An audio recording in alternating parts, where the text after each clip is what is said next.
اگر میرا علم مجھے انسان سے محبت کرنا نہیں سکھاتا تو ایک جاہل مجھ سے 1000 درجہ بہتر ہے۔ اس سے کوئی فرق نہیں پڑتا کہ آپ کتنی زبانیں جانتے ہیں، دل کی زبان جاننا آپ کو اہل اور قیمتی بناتا ہے۔ خبردار، بہت سے شیطان انسانوں کی صورت میں ہیں، بس ہر شخص کے ہاتھ میں ہاتھ نہیں دے دینا چاہیے۔ جہاں پانی گرتا ہے وہاں سبزہ نہیں اگتا، جہاں آنسو گرتے ہیں وہاں رب کی رحمت اترتی ہے۔ اکیلا رہنا بری صحبت میں رہنے سے بہتر ہے۔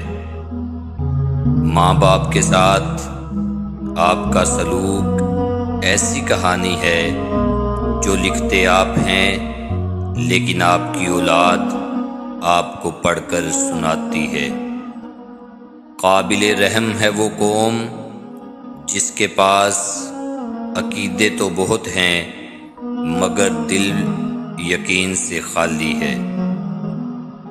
میں آج جو بھی ہوں اور کل جتنی بلندی حاصل کر سکتا ہوں، اس سب کی ذمہ دار میری ماں ہے۔ اس سے تو خاموشی بہتر ہے کہ کسی کو دل کی بات کہہ کر پھر اس کو کہا جائے کہ کسی کو نہ کہنا۔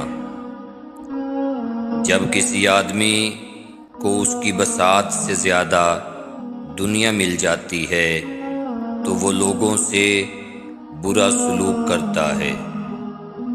پہلے تحقیق کر لو کہ تم ٹھیک دلیل پر اڑ رہے ہو اور پھر کبھی کسی صورت پیچھے نہ ہٹنا۔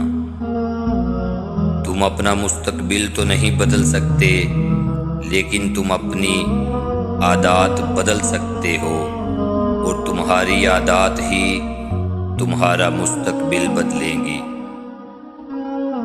اگر اپنا گھر اپنے سکون کا باعث نہ بنے تو سمجھ لو توبہ کا وقت آ گیا ہے۔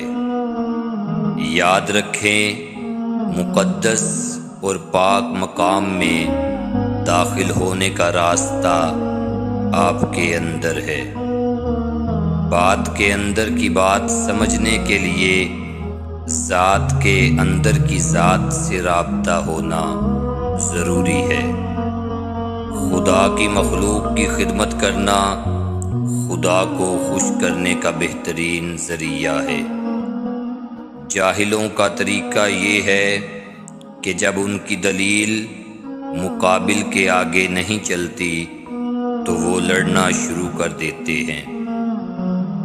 جاہلوں پر حکمرانی چاہتے ہو تو مذہب کا غلاف اوڑھ لو۔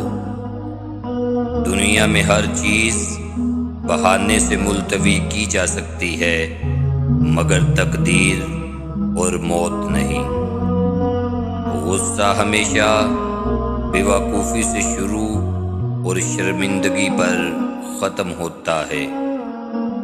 مسلمانوں کا ہر فرقہ ہی ایک دوسرے کو کافر کہتا ہے، بس ایک کافر ہی ہم سب کو مسلمان کہتا ہے۔